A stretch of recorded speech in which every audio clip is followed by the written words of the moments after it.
Hello everyone. तो हम लोग पर्यायवाची देख रहे थे जिसका कुछ पार्ट हो चुका था और अब इसके आगे हम लोग कंटिन्यू करेंगे इसे। तो चलिए देखते हैं। देखिए 121 तक हो चुका था और 122 से हम लोग कंटिन्यू करते हैं। तो नदी है, नदी का पर्यायवाची देखिए कल्लोलिनी, पयस्विनी, लहरी, अपगा और सरी। देखिए कल्लोलिनी कल कल करके चलती है ऐसा करके, तो कल्लोलिनी हो गया। पयस्विनी, लहरी और अपगा और सरी। तो ये हो सकता है आपके लिए नया वर्ड हो, तो आप नोट कर लीजिएगा। सरी और सरिता इस तरह से आपने पढ़ा होगा। तो ये रहा नदी का पर्यायवाची। देखिए नेक्स्ट नर, नर का मानव, मनुज, मनुष्य और जन, इन सारे शब्दों से आप परिचित होंगे। नेक्स्ट देखिए नरक, नरक का पर्यायवाची यमालय, जहन्नुम, जहन्नमुख, दोजख और जहन्नुम। देखिए यम का आलय है तो यमालय, ठीक, आलय मतलब घर, तो यम का आलय हो गया तो यमराज का, तो ये नरक यमालय हो गया, ठीक है। जहन्नमुख, दोजख और जहन्नुम, ये है नरक का पर्यायवाची। देखिए नित्य, नित्य का पर्यायवाची है अहर्निश, शाश्वत, सदैव और अनस्वर। अहर्निश को ध्यान रखिएगा, ये मैंने इसको इसलिए हाईलाइट किया है। और वर्तनी भी ध्यान रखिएगा अहर्निश का। अहर्निश मतलब नित्य या शाश्वत, ठीक है। नियति का देखिए, नियति का है प्रारब्ध, दैव्य और भावी। दैव्य, प्रारब्ध, भावी, नियति, ठीक है। निर्धन, अकिंचन, निर्धन का पर्यायवाची है अकिंचन, जिसके पास कुछ ना हो। कंगाल, गरीब और दरिद्र। नुकीला का पर्यायवाची देखिए सुच्यग्र, सु सुच्य मतलब सुई, ठीक है। सुई का अगला भाग जो होता है सुच्यग्र, सुई का अगला भाग सुच्यग्र, तो वो नुकीला होगा, है ना। तो इसलिए इसका एक पर्यायवाची हो गया तीक्ष्णाग्र। सेम वही सेंस है उसका भी, कंटाग्र मतलब कांटे का जो आगे वाला हिस्सा होता है, तो उसको भी कंटाग्र, तो वो भी नुकीला होता है, तो ये नुकीला का पर्यायवाची है ये देखिए नेक्स्ट नैसर्गिक, नैसर्गिक का है प्राकृतिक, स्वाभाविक और वास्तविक। ये सारे आसान से शब्द हैं, कोई बहुत ज़्यादा टफ नहीं है। नेक्स्ट देखिए पक्षी, पक्षी का है विहंग, विहग। देखिए बस अंग की मात्रा का अंतर है, विहग। पतंग, देखिए ये वेरी वेरी इंपॉर्टेंट है, पतंग वेरी वेरी इंपॉर्टेंट, कई बार आ चुका है ये। पतंग, परि परिंदा, खग, द्विज और शकुनी। देखिए द्विज भी कई सब का पर्यायवाची है, जिसमें से कि एक पक्षी भी है, पक्षी का भी पर्यायवाची है, ठीक है। शकुनी, शकुनी भी है। तो ये जो मैंने हाईलाइट किया है जैसे पतंग, द्विज और शकुनी, तो उसे आप नोट कर लीजिए या लिख लीजिए, पक्षी का पर्यायवाची है, ठीक है। नेक्स्ट देखते हैं पटु, दक्ष।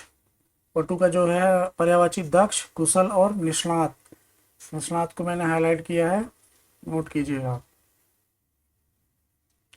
पंडित, पंडित का पर्यायवाची है कोविद, धीर, मनीषी, विचक्षण।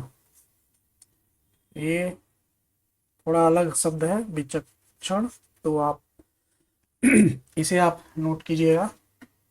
कोविद, धीर, मनीषी, धीर, मनीषी, देखिए मनीषी मतलब काफी विद्वान, तो ये कोविद, धीर, मनीषी और विचक्षण, ये पंडित का पर्यायवाची है। पताका, पताका का ये ध्वज का है ध्वजा, निशान, ध्वज और केतु। देखिए केतु इंपॉर्टेंट है, आ चुका है कई बार, ठीक है। केतु, निशान, पताका, ये बहुत इंपॉर्टेंट पर्यायवाची है पताका।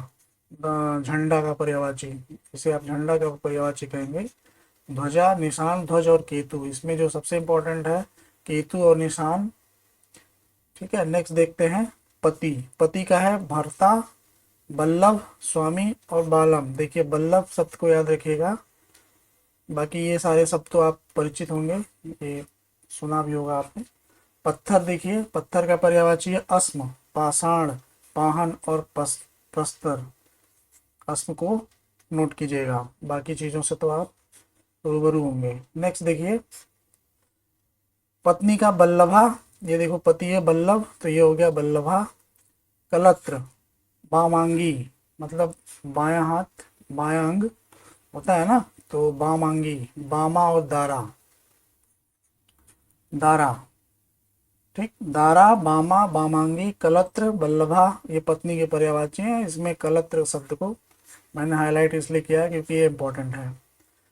देखिए परशुराम, परशुराम का भृगुसुत, क्योंकि ये भृगु के पुत्र थे तो भृगुसुत। रेणुका तनय, जामदग्न, भार्गव और परशुधर। तो भार्गव और जामदग्न, ये लगभग रेणुका तनय ये सब इंपॉर्टेंट ही है परशुराम का एक तरह से। जामदग्नि, ये जामदग्न, भार्गव और परशुधर। ठीक है, नेक्स्ट देखते हैं। परगराग, पराग, पराग का पर्यायवाची है पुष्परज, पुष्पधूली। पुष्परज, रज मतलब धूली होता है, तो फूल का जो पुष्प का जो रज है उसको पराग मतलब उसका पर्यायवाची बन गया ये पुष्परज और पुष्पधूली। सेम सेंस है इसका दोनों का, बस थोड़ा वर्डिंग अलग है। ठीक है, परिवर्तन का देखिए पर्यायवाची हेर फेर, बदलाव, तब्दीली। ये आप वर्तनी ध्यान रखिएगा, बड़ी है। ठीक है, परिवार का देखिए कुटुंब, कुनबा, कुल और खानदान, ये आप परिचित होंगे सारे शब्द से। परुष, परुष का होता है निष्ठुर, निर्दय, कर्कश, कठोर, वेरी वेरी इंपॉर्टेंट। परुष का पहले तो आपको जानना चाहिए परुष क्या होता है, तो ये आप जब निष्ठुर निर्दय देख रहे हैं तो इसी से आपको समझ में आ जाएगा कि परुष क्या है। नेक्स्ट देखिए पर्वत, पर्वत का है नग, मेरु, तुंग, महीधर, अचल, शैल। देखिए नग, मेरु वगैरह तो आप जानते होंगे, मेरु, तुंग, महीधर, अचल। तो ये नग और अचल अगर आप नहीं जानते हैं तो इसे आप नोट कर लीजिएगा, ये पर्वत का पर्यायवाची है नग। ऐसा भी करके आप कुछ ऐसा बना करके याद कर लीजिए कि जो रिंग वगैरह अंगूठी वगैरह होती है उसमें जो नग लगता है वो, उसमें जो जैसे पुखराज और वो सब लगते हैं तो वो सोच लीजिए कि पर्वतों से ही मिलते हैं। ऐसा करके आप याद रखिएगा पर्वत का। ठीक है, पर्यायवाची। पल्लव का देखिए, पल्लव, पल्लव का भी बहुत इंपॉर्टेंट है, पत्ता, पर्ण, जो भी इसको आप कह लीजिए, पत्ता, सॉरी ऐसे होगा पत्ता। ठीक है, तो इसका पर्यायवाची है कूपल, किसलय, पर्ण और पत्ती। ठीक, पत्ता, पत्ती, जो भी आप सोच ले। तो ये कोपल और पल्लव, ये आप आपस में याद रखिएगा। पत्ता तो मैंने बता दिया एक तरह से पत्ता का पर्यायवाची है, पर्ण, पत्ता या पत्ती जो भी। ठीक है, पत्ता, पत्ती, कुछ लोग पत्ता भी बोलते हैं, कहीं कहीं पत्ती भी बोलते हैं। पर्ण। नेक्स्ट देखिए किसलय भी, या पल्लव, कोपल, किसलय, ये कई सारे अगर आप पद्य पढ़ते होंगे तो पद्य में इन शब्दों का प्रयोग किया जाता है, किया गया है। पवन का देखिए, पवन झंडा, देखिए लग नहीं रहा है कि झंडा पवन का पर्यायवाची है, पर है, इसलिए मैंने हाईलाइट किया है। झंडा, प्रकंपन, वात, वात हवा। ठीक है, प्रभंजन, नभ प्राण, समीर, नभ प्राण, नभ मतलब आकाश, प्रभंजन, वात हवा, तो प्रभंजन को भी याद रखिएगा, प्रकंपन को भी याद रखिएगा। देखिए झंडा में कंफ्यूज मत होइएगा कि झंडा भी पवन का पर्यायवाची है। नेक्स्ट देखिए पान, पान का है तांबूल, नागवल्ली, सप्तशिला। सप्तशिला को मैंने हाईलाइट किया है, आप इसे नोट कीजिएगा। तांबूल इसको बोलते हैं, जैसे संस्कृत वगैरह में इसका यूज होता है। तो तांबूल, नागवल्ली, सप्तशिला, पान का है पर्यायवाची। नेक्स्ट देखिए पाप, बहुत पाप किए होंगे आप लोगों ने तो पाप का है पर्यायवाची कलुष, अघ, पातक और अपकर्म। तो पातक, जो पाप, पातक मतलब पाप, और जो पाप करे, पापी मतलब उसको पातकी बोलते हैं। अघ, अघी, जो पापी होगा, कलुष, कलुषी। ठीक है, तो कलुष, अघ, पातक, इस तरह से इससे आप याद कर सकते हैं अघ, पातक, कलुष से, क्योंकि पातकी और अघी तो आपने सुना ही होगा। तो कलुष इंपॉर्टेंट है, नहीं सुना होगा आपने तो। नेक्स्ट देखिए पार्वती, पार्वती का शिवा, अंबिका, शैल सुता, रुद्राणी, मृडानी, अपर्णा। देखिए ये जितनी देवियां हैं, नदियां हैं, जैसे गंगा यमुना, ठीक है। तो इसका पर्यायवाची आपको अलग अलग लिख करके याद कर लेना। कई बार ऐसा है कि लक्ष्मी, पार्वती, दुर्गा, इन सब के जो पर्यायवाची में आपको कंफ्यूजन ज़्यादा हो सकता है। अंबिका, शैल सुता, रुद्राणी, देखिए रुद्राणी से ये तो मतलब लगभग लगभग सब पता होगा आप लोगों को। अम्बे और अम्बे, अम्बा, अम्बालिके, ऐसा करके आपने सुना होगा। ये अंबिका है यहाँ पर। शैलसुता, रुद्राणी, मृडानी और अपर्णा। अपर्णा देखिए ये पार्वती का है। सरस्वती मत, सरस्वती के पर्यायवाची में मत मार देना, ठीक है। तो ये आप याद रखना। पिता का देखिए जनक, तात, बाप और वालिद। वालिद ये शब्द सुना ही होगा आपने मूवीज वगैरह में। बाप, तात तो जानते हैं, जनक भी जानते हैं। तो ये सारे शब्दों से आप परिचित होंगे लगभग।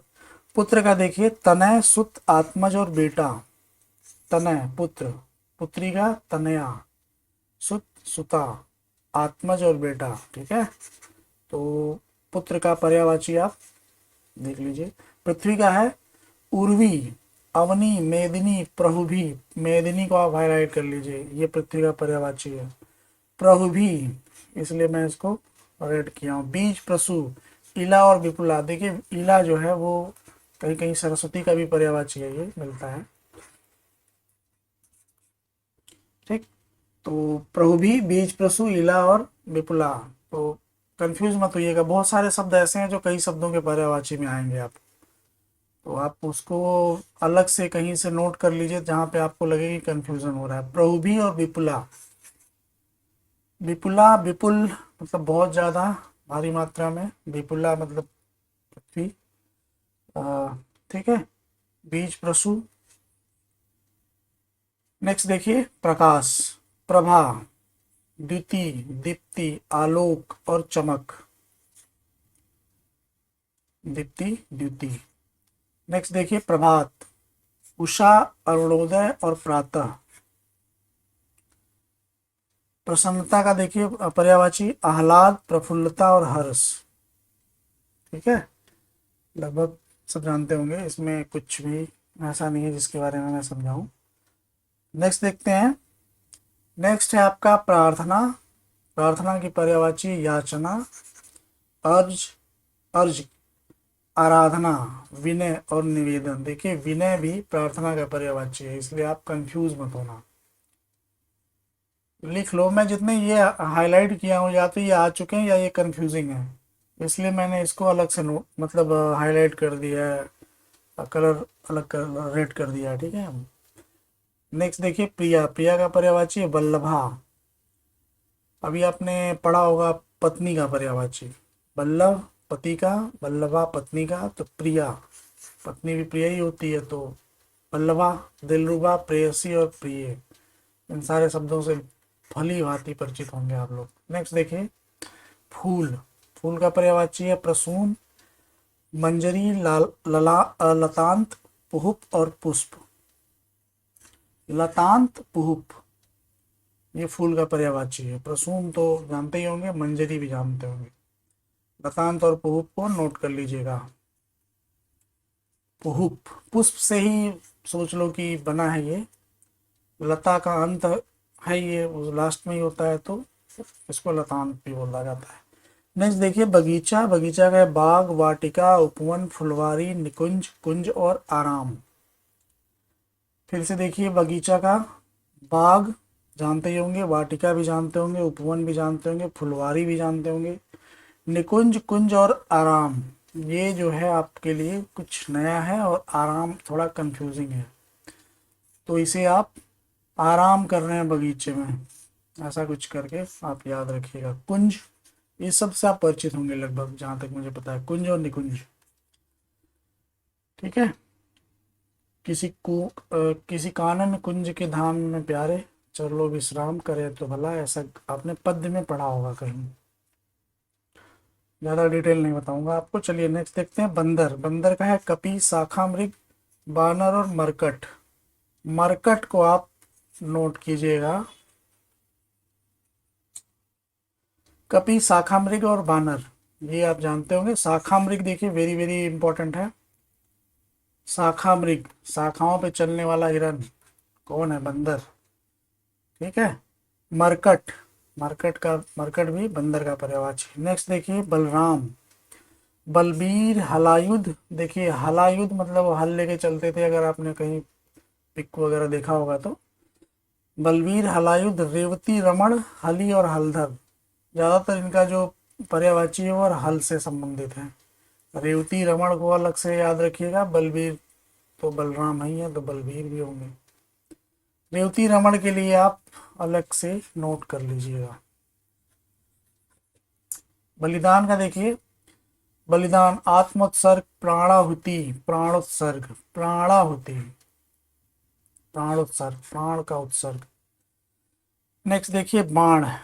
बाण का तोमर, शायक, विशिक, नाराज, सर और इसु, वेरी वेरी इंपॉर्टेंट है ये बाण का पर्यायवाची।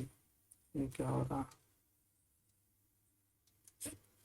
ठीक है। बाण का पर्यायवाची तोमर, बहुत सारे लोग टाइटल भी लगाते हैं तोमर, जो खासकर क्षत्रिय वंश में आते हैं तो तोमर लगाते हैं। बाण, सायक, विशिक, नाराज, सर और इशु। इसको आप कई बार, मैं फिर से पढ़ रहा हूँ, याद कर रहा हूँ। तोमर, सायक, विशिक, नाराज, सर और इशु, ये बाण के पर्यायवाची हैं। ठीक है, तो इस तरह से इस पार्ट को हमने कंप्लीट किया है। अब मुझे लगता है एक या दो और बच रहा होगा, एक दो वीडियो में हो जाएगा लगभग लगभग, जो मैंने 250 के आसपास में, 250-300 के आसपास में जो कलेक्ट किया है वो हो जाएंगे। और भी कलेक्ट करूँगा तो इसमें मैं ऐड करता रहूँगा। ठीक है, तो चलिए मिलते हैं हम आपसे नेक्स्ट वीडियो में। Thank you.